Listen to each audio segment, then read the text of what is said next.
Good morning, good afternoon, good evening, and namaskar. In last video, we saw the comparative study of Chile and Poland. Student, as you know, our chapter Democracy in Contemporary World is going on. It means जो हमारा संसार है, world है, उसमें जो country हैं उनमें democracy किस रोल पर किस तरह से रोल प्ले करती है ये हम देख रहे हैं। तो यहाँ हमने 2 स्टोरीज़ के बारे में डिस्कस किया था, चिली और पोलैंड की। तो आगे हम देखते हैं from the above studies it seems that, ये जो स्टडी है, इन स्टडी को करने के बाद हम ये निष्कर्ष पर पहुँचते हैं कि एक नॉन डेमोक्रेटिक कंट्री चिली जो है एक नॉन डेमोक्रेटिक कंट्री है, वेयर एज पोलैंड एक डेमोक्रेटिक कंट्री है जो which is far from truth, जो सच्चाई से कहीं दूर है। In both the countries the people could not choose और चेंज देयर रूलर्स, दोनों ही कंट्री में जो है अपने जो सिटीजन है वो रूलर्स को चेंज नहीं कर सकते हैं। So there was no real freedom to express one's opinions, तो वहाँ पर किसी तरह का कोई भी अपने विचारों को एक्सप्रेस करने की कोई फ्रीडम नहीं है। From political association and organise protest and political action, तो फ्रॉम पॉलिटिकल एसोसिएशन से and organise protest and political action. यहाँ पर हम देखते हैं the 3 democracies democratic government identify above Allende's Chile और Walesa's Poland and Michael's Chile. तो यहाँ एलेंडेज की चिली के बारे में और मिसेल्स की चिली के बारे में और जो वेल्सास के पोलैंड के बारे में हमने स्टडी की, और ये सब क्या हैं, are different in their approach toward social and economic matter, वो अपने सोशल और इकोनॉमिक मैटर में या अपनी पहुंच में वो अलग हैं। Allende the democratically elected president of Chile preferred government control on all big industries and economy, जो एलेंडे के द्वारा चुनी हुई या जिस गवर्नमेंट में एलेंडे को एक प्रेसिडेंट के रूप में चुना गया था, तो एलेंडे जो है वो चाहता था कि जो कंट्री है वो एक इंडस्ट्रियलिस्ट के द्वारा और इकोनॉमिक जो पीपल हैं, जो रिच पर्सन हैं, उनके द्वारा गवर्न की जानी चाहिए। और Walesa the newly elected president of Poland, Walesa जो है जो न्यूली इलेक्टेड प्रेसिडेंट रहे हैं पोलैंड के, wanted the market to be free of government interference, वो चाहते थे कि जो मार्केट है वो गवर्नमेंट के इंटरफेरेंस से बिल्कुल फ्री होनी चाहिए। और Michael stands somewhere in the middle on this issue, और जो माइकल रहे हैं वो इस इशू में बिल्कुल दोनों के बीच में आते हैं।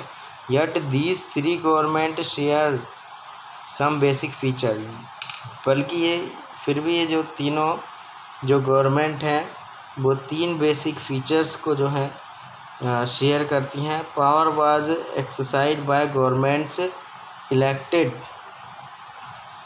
पावर जो है वो गवर्नमेंट इलेक्टेड लोगों के द्वारा, जो गवर्नमेंट इलेक्ट हुई है उसके द्वारा पावर गेन की गई, and not by army, army के द्वारा गेन नहीं की गई। नॉन इलेक्टेड लीडर्स और एनी एक्सटर्नल पावर, तो कोई जो है वो आर्मी के द्वारा या नॉट इलेक्टेड लीडर के द्वारा गवर्नमेंट नहीं चलाई गई, बल्कि वो गवर्नमेंट इलेक्टेड पर्सन के द्वारा चलाई गई। The people enjoyed some basic political freedom, लोगों ने जो है कुछ बेसिक फ्रीडम वहाँ एंजॉय की।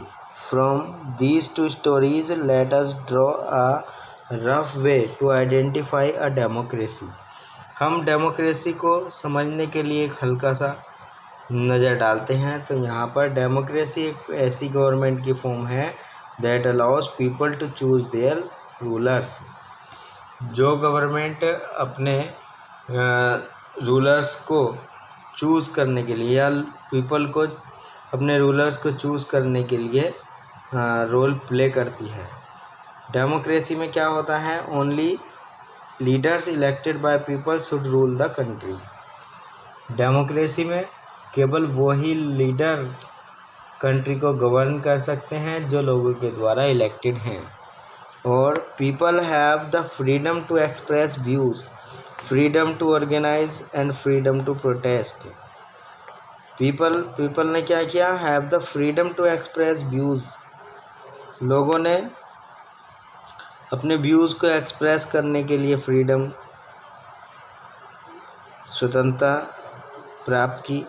Freedom to organise and freedom to protest, लोगों को फ्रीडम मिली, यानी प्रोटेस्ट करने की फ्रीडम मिली, अपने आप को ऑर्गेनाइज करने की फ्रीडम मिली और अपने व्यूज़ को एक्सप्रेस करने की लोगों को फ्रीडम मिली। तो यही जो रोल होता है डेमोक्रेटिक गवर्नमेंट में होता है। आगे देखना है democracy in the world, world में डेमोक्रेसी कैसे आई। सो यू कैन सी दो the spread of democracy has a long history. कह सकते हैं कि जो डेमोक्रेसी का जो रोल है उसकी एक लंबी हिस्ट्री है, लेकिन it can broadly be divided into following phases. इसको जो है निम्नलिखित जो हम स्टडी करेंगे इन फेजेस में इसको डिवाइड किया गया है। इसमें यहाँ पर हमारे 4 फेजेस दिए गए हैं। तो जहाँ फर्स्ट फेज़ या अर्लियर फेज़ जो है, ये जो स्टोरी है डेमोक्रेसी की 2 सेंचुरी एगो शुरू हुई थी। ये 1789 में शुरू हुई थी फ्रेंच रिवॉल्यूशन के बाद से। और न्यूजीलैंड जो था पहला कंट्री था to adopt universal adult franchise 1893 में पहला कंट्री बना था न्यूजीलैंड, जिसमें लोगों को राइट टू वोट मिला था। Britain the progress in Britain में जो था the progress started much before, progress तो जो थी पहले से ही स्टार्ट हो गई थी, लेकिन at a very slow rate. लेकिन ये इसका जो प्रोग्रेस का तरीका था वो बहुत ही स्लो था। Universal adult franchise was granted in 1928 और यहाँ पर 1928 में यूनिवर्सल एडल्ट फ्रेंचाइज दी गई थी। USA adopted a democratic constitution in 1787। USA ने जो है 1787 में यूनिवर्सल एडल्ट फ्रेंचाइजी या डेमोक्रेटिक कॉन्स्टिट्यूशन को अपनाया। लेकिन जो एडल्ट फ्रेंचाइज जो थी वहाँ पर 1965 में आई थी। और सेकंड फेज़ के बारे में हम नेक्स्ट वीडियो में डिस्कस करेंगे और you will prepare notes related to the first video or according to this video. So thank you for watching.